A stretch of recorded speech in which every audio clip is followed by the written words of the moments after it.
नमस्कार मित्रांनो, सर्वांचं स्वागत आहे आजच्या व्हिडिओमध्ये।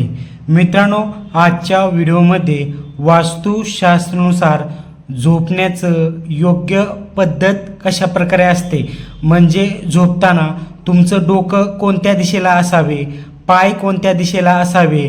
जर तुमचं डोकं पूर्वेकडे असेल तर झोपण्याची पद्धत योग्य आहे का, जर तुमचं डोकं पश्चिमेकडे असेल तर पद्धत योग्य आहे का, जर तुमचं डोकं दक्षिणेकडे असेल, उत्तरेकडे असेल, झोपण्याची योग्य पद्धत कशा प्रकारे वास्तुशास्त्रप्रमाणे या व्हिडिओमध्ये माहिती मिळणार आहे। चला तर मग वेळ न घालवता सर्व माहिती जाणून घेऊया। पण त्याआधी चॅनलवरती नवीन असाल तर चॅनलला सबस्क्राईब करायला अजिबात विसरू नका। मित्रांनो, तुम्हाला सर्व दिशा दाखवतो म्हणजे तुम्हाला व्यवस्थित सर्व गोष्टी समजतील।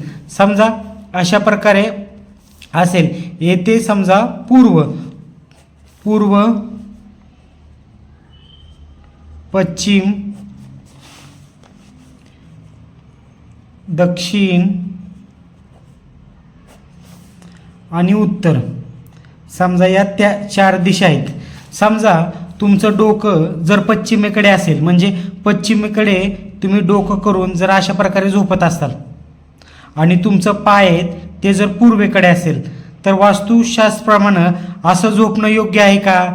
मित्रांनो, असं जर तुम्ही झोपत असाल तर एकदम ही चुकीची पद्धत आहे।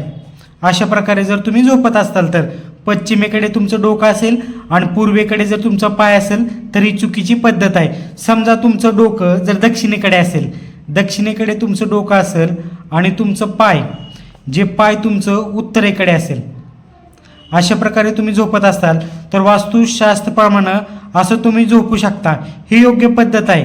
जर तुमचं डोकं पूर्वेकडे असेल, आणि तुमचं पाय आहेत ते जर पश्चिमेकडे असेल तर मित्रांनो वास्तुशास्त्रप्रमाणे असं सुद्धा तुम्ही झोपू शकता। पूर्वेकडे डोके आणि पश्चिमेकडे पाय असेल तर तुम्ही अशा प्रकारे योग्य वास्तुशास्त्रप्रमाणे झोपू शकता। जर तुमचं डोकं उत्तरेकडे जर तुमचं डोकं असेल आणि तुमचं पाय जर दक्षिणेकडे असेल तर वास्तुशास्त्रप्रमाणे झोपण्याची चुकीची पद्धत आहे। समजलं मित्रांनो? फक्त बरोबर पद्धती कोणत्या आहेत?